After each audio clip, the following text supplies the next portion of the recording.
নজর রাখবো পরবর্তী সংবাদে। প্রাক বর্ষার মৌসুমে জলমগ্ন বিলোনিয়াতে সামান্য এক পশলা বৃষ্টিতেই রাস্তায় জল জমে একাকার অবস্থা। গাড়ি ঘোড়া থেকে শুরু করে যানবাহন চলাচলে চূড়ান্ত দুর্ভোগ। শহরবাসী এক প্রকার নাজেহাল, ক্ষোভে ফুঁসছেন এলাকার জনগণ।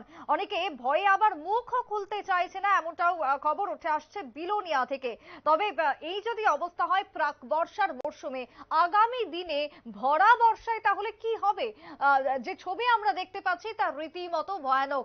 সঠিক নিষ্কাশনী ব্যবস্থা না থাকার কারণেও জল জমে একাকার অবস্থা বলেই মত অধিকাংশ এলাকাবাসীর। কথা বলবো আমাদের প্রতিনিধি বিশ্বজিৎ দাস জুড়ে গেছেন টেলিফোন লাইনে। বিশ্বজিৎ, সামান্য বৃষ্টি হয়েছে তাতেই এই অবস্থা বিলোনিয়াতে, কেন এতটা করুণ অবস্থা এই বৃষ্টির মধ্যে, কি বলবে? একেবারে সুপ্রীতিথি, আজকে দুপুরে যখন বৃষ্টি শুরু হয় সামান্য 10 থেকে 15 মিনিটের মধ্যে বিলোনিয়া শহরের বেশ কিছু গুরুত্বপূর্ণ জায়গায় জল জমে একাকার। আর যে যে রাস্তাগুলোতে জল জমেছে এবং সেই রাস্তা দিয়ে কিন্তু যানবাহন প্রতিনিয়ত মিনিটে মিনিটে কিন্তু সে রাস্তা দিয়ে গাড়ি চলাচল করে, বিভিন্ন যানবাহন মানুষ হাঁটাচলা করে, গুরুত্বপূর্ণ পথ বলা চলে শহরের প্রাণ কেন্দ্রে। সেই জায়গায় আজকে জল জমে একাকার হয়ে গিয়েছিল। কারণ শুধুমাত্র এলাকাবাসীরা, স্থানীয়রা জানিয়েছে, শুধুমাত্র আজকেই নয়, বিগত দিনেও যখন বর্ষা হতো তখন সেই সময়কার সময়ও বর্ষার আগেই সামান্য বৃষ্টি হলেই কিন্তু জল জমলেই এই শহরের মধ্যে এই ধরনের অবস্থা হয়ে যায়। তো আজকের দিনে দাঁড়িয়ে যে বিষয়টা লক্ষ্য করা গিয়েছে, এর আগে এই ধরনের সামান্য বৃষ্টিতে এত পরিমাণে জল দেখা যায়নি। আজকে যে জায়গায় ড্রেনিং সিস্টেম যেখানে পরিষ্কার না থাকার কারণে যে বিষয়টা লক্ষ্য করেছে স্থানীয়রা, এবং কি আমরা যেটা লক্ষ্য করেছি যে বিলোনিয়ার যে পুর পরিষদের সেখানে গাফিলতি বলা চলে, এবং স্থানীয়রা সেটা অভিযোগও করেছেন। কিন্তু ক্যামেরার সামনে কেউ মুখ খুলতে না চাইলেও অফ ক্যামেরা কিন্তু আমাদেরকে জানিয়েছেন যে পৌর পরিষদের সেখানে কিন্তু একরকম গাফিলতি রয়েছে।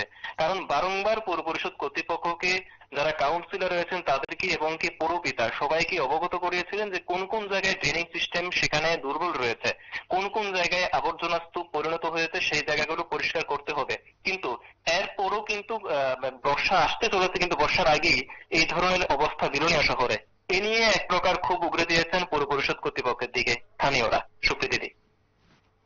একেবারেই। তবে সঠিকভাবে কি নিষ্কাশনী ব্যবস্থা নেই, বা সেই জায়গা থেকে প্রশাসন আগামী দিনে কোনো উদ্যোগ বা ব্যবস্থা গ্রহণ করবে না করবে না, কি মনে হয় সেই জায়গাতে তাদের বক্তব্যের মধ্য দিয়ে?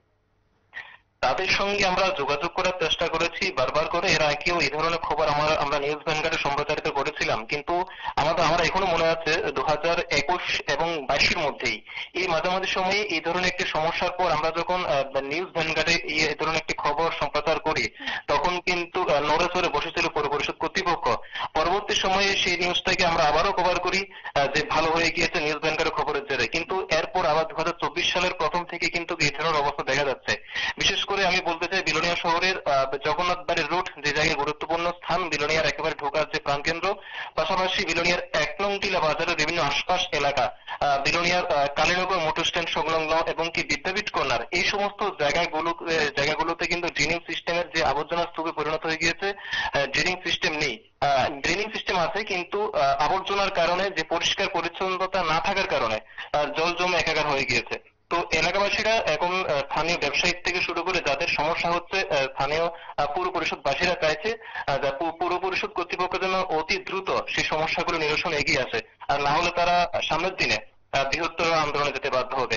সুপ্রীতি। একেবারে একেবারে তাই। অনেক ধন্যবাদ বিশ্বজিৎ তোমায়। কথা বলছিলাম আমাদের প্রতিনিধির সঙ্গে। তবে বিলোনিয়াতে এই মুহূর্তে দাঁড়িয়ে সামান্য বৃষ্টিতেই বানভাসী শহরের ছবি। আগামী দিনে যদি এই নিষ্কাশনী ব্যবস্থা সঠিকভাবে না করা হয়, একই সঙ্গে পুরো পরিষদ যাতে নড়ে চড়ে না বসে, তাহলে দুর্ভোগ আরো বাড়বে। এমনকি এলাকাবাসীর যে ক্ষোভ, সেই ক্ষোভ কার্যত পক্ষে জনরোষে পরিণত হবে এবং তা আছড়ে পড়বে, এমনটাই মত, এমনটাই খবর উঠে আসছে বিলোনিয়া থেকে। ছোট্ট বিরতির পর ফিরবো, সঙ্গে থাকুন।